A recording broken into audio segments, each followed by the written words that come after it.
బంగ్లాదేశ్లో హిందువులపై హింసాత్మకమైన దాడులు జరుగుతుండడం చాలా బాధాకరమని, హిందువులు ప్రాణభయంతో దయనీయ స్థితిలో ఉన్నారని విశ్వ హిందూ పరిషత్ నాయకులు దుబ్బా వెంకటేశ్వరరావు, భారతీయ జనతా పార్టీ నాయకులు గండి కొండలరావు, దాట్ల సూర్యనారాయణరాజు ఆవేదన వ్యక్తం చేశారు. బంగ్లాదేశ్లో హిందువులపై జరుగుతున్న దాడులను తీవ్రంగా నిరసిస్తూ పిఠాపురంలో విశ్వ హిందూ పరిషత్ బజరంగ దళ్ భారతీయ జనతా పార్టీ ఆధ్వర్యంలో ఆందోళన కార్యక్రమాన్ని చేపట్టారు. హిందువులపై జరుగుతున్న దాడులను వారు తీవ్రంగా ఖండించారు. ఈ సందర్భంగా దుబ్బా వెంకటేశ్వరరావు, గండి కొండలరావు, దాట్ల సూర్యనారాయణరాజు మీడియాతో మాట్లాడారు. ఈ కార్యక్రమంలో పసుపులేటి సత్యబాబు, బుర్రి మురళీధర్రావు, కృష్ణాచార్యులు, సురేంద్ర దత్తు, శ్యామ్, కొండెపూడి శివ, సత్యబాబు, రమణ, అల్లుబోయిన సూరిబాబు, అంకిరెడ్డి కోటేశ్వరరావు, అంకిరెడ్డి నాగగౌరి తదితరులు పాల్గొన్నారు. 1947లో భారత్ నుంచి బంగ్లాదేశ్ విడిపోయిన తర్వాత 38% అక్కడ హిందువులు ఉండడం జరిగింది. కానీ నేడు చూసుకున్నట్లయితే 8 కన్నా తక్కువ పర్సంటేజ్లో ఇక్కడ హిందువులు ఉన్నారు. కారణం ఏంటంటే అప్పటి నుంచి ఇప్పటి వరకు కూడా మన వాళ్ళని ఏదో విధంగా అక్కడ చంపుతూనే ఉన్నారు. ఎప్పుడైతే షేక్ హసీనా అక్కడ రాజీనామా చేసి అక్కడ బంగ్లాదేశ్ని వదిలి వెళ్ళిందో అక్కడి నుంచి ఈ జిహాదీ మొక్కలు మొత్తం అందరూ కూడా హిందూ దేవాలయాలపై, హిందువుల ఆడవాళ్ళపై, హిందూ యొక్క షాపులపై పడి మొత్తం అంతా కూడా నాశనం చేస్తారు.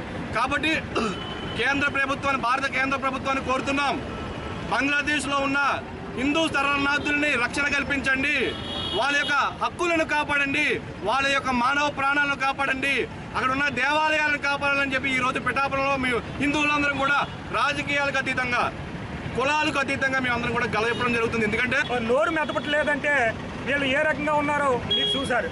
గతంలో పాలస్తీనాలో వారి మీద దాడులు జరిగితే ఇక్కడ ఉద్యమాలు చేశారు. అటువంటిది బంగ్లాదేశ్లో హిందువుల మీద దాడులు జరిగితే ఈ భారతదేశంలో ఈ కుహాన లౌకికవాదులు స్పందించడం లేదు.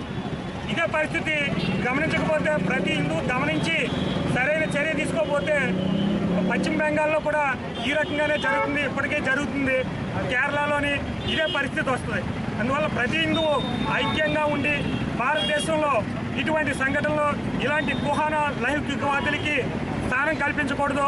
ప్రతి ఒక్కరూ ఇవన్నీ గ్రహించి మన దేశ సమగ్రతకు నడుం కడతారని కోరుకుంటూ దాడులు చేయడం తప్పన్నారు. ఇవాళ హిందువులు బంగ్లాదేశ్లో ఉన్న మన హిందువుల మీద దాడులు చేస్తుంటే ఈ సమాజ్వాదీ పార్టీ కానీ, ఆర్జేడీ కానీ, ఉద్ధవ్ ఠాక్రే యూపీటీ కానీ, ఎన్సీపీ కానీ, కాంగ్రెస్ కానీ, సమాజ్వాదీ పార్టీ కానీ, ఈ నాయకులందరూ ఒక్క మాట కూడా మాట్లాడలేదు.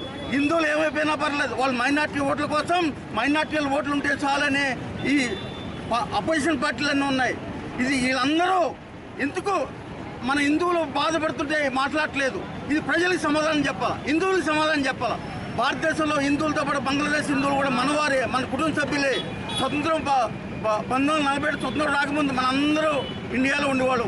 బంగ్లాదేశ్ తూర్పు పాకిస్తాన్గా ఏర్పడిన తర్వాత ఈ యొక్క సమస్యలు వచ్చాయి. ఆ తూర్పు పాకిస్తాన్ బంగ్లాదేశ్కి ఏర్పడడానికి కూడా మన ఇండియా గవర్నమెంట్ సపోర్ట్ చేసింది. అయినా సరే విశ్వాసం లేకుండా మన మీద దాడులు చేస్తున్నారు. ఈ దాడులను వెంటనే ఖండించాలి. అంతర్జాతీయంగా అన్ని రాజకీయ పార్టీలు దీన్ని ఖండించి హిందువులకి సత్వరం న్యాయం జరగాలని